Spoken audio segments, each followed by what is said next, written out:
வணக்கம். இன்னைக்கு நாம பார்க்க போறது ஒரு ரொம்ப முக்கியமான விஷயம். நம்ம இந்தியாவோட வரி அமைப்புல ஒரு பெரிய மாற்றம் வரப்போகுது. ஆமாம், ஜிஎஸ்டி 2.0. இது நம்ம எல்லாருடைய பாக்கெட்டையும் நேரடியா பாதிக்க போகுது. வாங்க இத பத்தி டீடைல்டா பார்க்கலாம். இப்போ உங்க மனசுல இருக்கிற முதல் கேள்வி இதுவா தான் இருக்கும். நம்ம ஷாப்பிங் பில் எல்லாம் குறையுமா? சரி, இந்த புது ஜிஎஸ்டி மாற்றம் உங்க மாச பட்ஜெட்டை எப்படி மாத்த போகுதுன்னு தெரிஞ்சுக்க ரெடியா இருங்க. ஆமாங்க, டேட் ஃபிக்ஸ் பண்ணிட்டாங்க. செப்டம்பர் 22, 2025 இருந்து இந்த மிகப்பெரிய மாற்றம் நடைமுறைக்கு வருது. சொல்லப்போனா நம்ம இந்திய பொருளாதாரம் ஒரு புது கட்டத்துக்குள்ள அடி எடுத்து வைக்குது. இதோட தாக்கம் நம்ம ஒவ்வொருத்தர் மேலையும் கண்டிப்பா இருக்கும். அப்போ இந்த மாற்றத்தோட முக்கியமான நோக்கம் என்ன? சிம்பிளா சொல்லணும்னா, இத்தனை வருஷமா இருந்த ஒரு குழப்பமான சிக்கலான வரிமுறைய ரொம்ப எளிமையாக்குறது தான். சரி, அது எப்படி நடக்க போகுதுன்னு பார்க்கலாம் வாங்க. நம்ம எல்லாருக்குமே தெரியும், இதுக்கு முன்னாடி ஒரு பொருளை வாங்கினா அதுக்கு என்ன வரி, எவ்ளோ சதவீதம்னு கண்டுபிடிக்கிறதே ஒரு பெரிய தலைவலியா இருந்துச்சு. 5%, 12%, 18%, 28%ன்னு 4 விதமான வரி. அப்பாடா, கடைக்காரங்களுக்கும் சரி, வாங்குற நமக்கும் சரி ஒரே குழப்பம்தான். இப்போ இந்த பிரச்சனைக்கு ஒரு தீர்வு கொண்டு வரதான் இந்த புது சிஸ்டம்.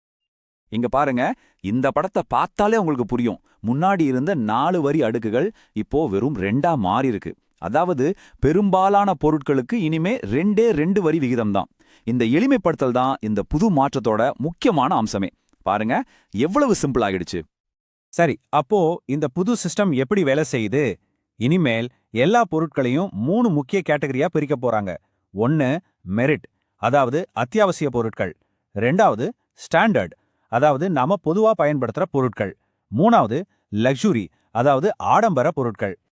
இந்த டேபிள்ல பாருங்க, ரொம்ப தெளிவா புரியும். நம்ம அன்றாட தேவைகளுக்கு அவசியமான பொருட்களுக்கு ரொம்ப கம்மியா வெறும் 5% வரி தான். மற்ற பெரும்பாலான பொருட்களுக்கு 18% ஸ்டாண்டர்ட் வரி. ஆனா இங்க தான் ஒரு ட்விஸ்ட். சில குறிப்பிட்ட ஆடம்பர பொருட்களுக்கும் உடலுக்கு தீங்கு விளைவிக்கிற பொருட்களுக்கும் 40%ன்னு ஒரு புது அதிக வரி கொண்டு வந்திருக்காங்க. சரி, இப்போ நாம எல்லாருமே ரொம்ப ஆவலா எதிர்பார்த்துட்டு இருக்கிற பகுதிக்கு வந்தாச்சு. இந்த மாற்றத்தால நமக்கு என்ன லாபம்? எந்தெந்த பொருட்களோட விலையெல்லாம் குறைய போகுது? வாங்க பார்க்கலாம். ஆமா, நீங்க பார்க்கறது கரெக்ட் தான். 0%. என்னது பூஜ்யமான ஆச்சரியமா இருக்கா? நிஜம்தான். ஒரு ரொம்ப முக்கியமான சேவைக்கு இனிமே வரியே கிடையாது. இது உண்மையிலே ஒரு பெரிய குட் நியூஸ். நம்ம ஹெல்த் இன்சூரன்ஸ், லைஃப் இன்சூரன்ஸ் பாலிசிகளுக்கு முன்னாடி 18% ஜிஎஸ்டி கட்டிட்டு இருந்தோம். இனிமே அதுக்கு ஜிஎஸ்டியே கிடையாது. இதனால இன்சூரன்ஸ் பிரீமியம் குறையும். இன்னும் நிறைய பேர் இன்சூரன்ஸ் எடுக்க இது ஒரு நல்ல ஊக்கமா இருக்கும். நடுத்தர வர்க்க மக்களுக்கு இது ஒரு சூப்பரான செய்தி. கார் வாங்கணும், பைக் வாங்கணும்னு கனவோட இருக்கிறவங்களுக்கு இது ரொம்ப உதவியா இருக்கும். சின்ன கார்கள் அப்புறம் 350 சிசிக்கு குறைவான பைக்குகளுக்கு வரி 28%லிருந்து நேரடியா 18% குறைச்சிருக்காங்க. இந்த விலையில ஒரு பெரிய வித்தியாசத்தை ஏற்படுத்தும். அடுத்தது நம்ம வீட்டு உபயோக பொருட்கள். இப்போதெல்லாம் டிவி, ஏசி, வாஷிங் மிஷின்லாம் ஆடம்பரம் இல்ல, அத்தியாவசியமாயிடுச்சு இல்லையா? இந்த பொருட்களுக்கும் வரி 28%லிருந்து 18%மா குறைஞ்சிருக்கு. இது பல குடும்பங்களுக்கு ஒரு நல்ல சேமிப்பா அமையும். இது மட்டும் இல்ல, நம்ம டெய்லி லைஃப்ல பயன்படுத்துற பல பொருட்களோட விலையும் குறைய போகுது. பேக்கேஜ் செய்யப்பட்ட உணவுப் பொருட்கள், ஷாம்பு, டூத் பேஸ்ட், சமையலறை பாத்திரங்கள், ஏன் சைக்கிள் கூட, இது எல்லாமே இப்போ ரொம்ப குறைவான 5% வரி வரம்புக்குள்ள வந்துருச்சு. இன்னும் நல்ல செய்திகள் இருக்கு. குழந்தைகளோட படிப்புக்கு தேவையான ஸ்டேஷனரி பொருட்களுக்கு வரியே கிடையாது. விவசாய உபகரணங்களுக்கு வரி 5%மா குறைஞ்சிருக்கு. மருந்து, மருத்துவ உபகரணங்களுக்கும் வரி ரொம்பவே கம்மி. ஏன் 7500 ரூபாய் வரையிலான ஹோட்டல் ரூம்களுக்கு கூட வரி 5% தான். இது எல்லா தரப்பு மக்களுக்கும் ஒரு நல்ல விஷயம். சரி, இது வரைக்கும் வாங்குறவங்களான நமக்கு என்ன லாபம்னு பார்த்தோம். ஆனா இந்த மாற்றம் கன்சியூமர்ஸ்க்கு மட்டும் இல்ல, நம்ம பொருளாதாரத்தோட முதுகெலும்பா இருக்கிற பிசினஸ்க்கும், குறிப்பா சின்ன கம்பெனிகளுக்கும் இது ஒரு பெரிய பூஸ்ட். எப்படின்னு கேக்குறீங்களா? முதல்ல வரி தாக்கல் பண்றது ரொம்ப சிம்பிள் ஆயிடும். எந்த பொருளுக்கு என்ன வரிங்கிற குழப்பம் இனி இருக்காது. இதனால பிசினஸ் பண்றவங்க தேவையில்லாத விஷயங்கள்ல நேரத்தை வீணடிக்காம அவங்களோட வளர்ச்சியில கவனம் செலுத்தலாம். இதனால ஒட்டுமொத்தமா விற்பனையும் அதிகரிக்கும்னு எதிர்பார்க்கறாங்க. ஓகே, இப்போ வரைக்கும் நல்ல விஷயங்கள் எல்லாத்தையும் பார்த்துட்டோம். ஆனா ஒரு நாணயத்துக்கு 2 பக்கம் இருக்கிற மாதிரி இதுலயும் சில சவால்கள் இருக்கு. சில பொருட்களோட விலை அதிகமாக போகுது. அது என்னென்ன, வேற என்ன பிரச்சனைகள் இருக்குன்னு இப்ப பார்க்கலாம். இங்கதான் அந்த 40% வரி வருது. சக்கரை அதிகமா இருக்கிற குளிர்பானங்கள், ரொம்ப காஸ்ட்லியான லக்ஸரி கார்கள், அப்புறம் 350 சிசிக்கு மேல இருக்கிற பைக்குகள், இது மாதிரியான பொருட்களுக்கு இனிமே 40% வரி. இதனால இந்த பொருட்களோட விலை நல்லாவே உயரப்போகுது.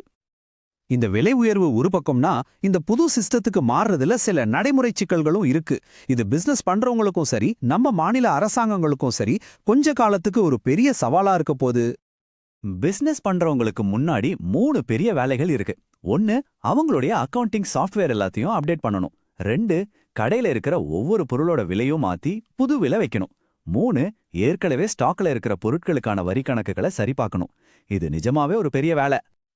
இன்னொரு பெரிய கவலை என்னன்னா, மாநில அரசாங்கங்களோட வருமானம்.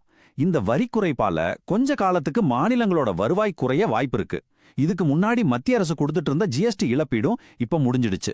அதனால மாநிலங்கள் அவங்களோட நிதி தேவைகளை எப்படி சமாளிக்க போறாங்கன்ற ஒரு கேள்வி எழும்புது. சரி, இப்போ இது எல்லாத்தையும் ஒன்னா சேர்த்து பார்க்கலாம். விலை குறைப்பு, விலை உயர்வு, சவால்கள் எல்லாத்தையும் பார்த்தோம். அப்போ இந்த மாற்றத்தோட ஒட்டுமொத்த நோக்கம் என்ன? இதோட நீண்டகால விளைவுகள் எப்படி இருக்கும்? அரசாங்கத்தோட பார்வையில இது ஒரு மக்கள் சார்பு நடவடிக்கை.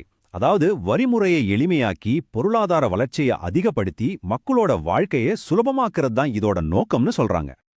ஆக கடைசியா நம்ம முன்னாடி இருக்கிற கேள்வி இதுதான். ஒரு பக்கம் சாதாரண மக்களுக்கு பல பொருட்களோட விலை குறையுது, இது நல்ல விஷயம். இன்னொரு பக்கம் மாநில அரசாங்கங்களுக்கு நிதி நெருக்கடி வர வாய்ப்பு இருக்கு. இந்த ரெண்டுக்கும் நடுவுல ஒரு சரியான பேலன்ஸை கொண்டு வந்து இந்த ஜிஎஸ்டி 2.0 அதோட வாக்குறுதியை நிறைவேற்றுமா?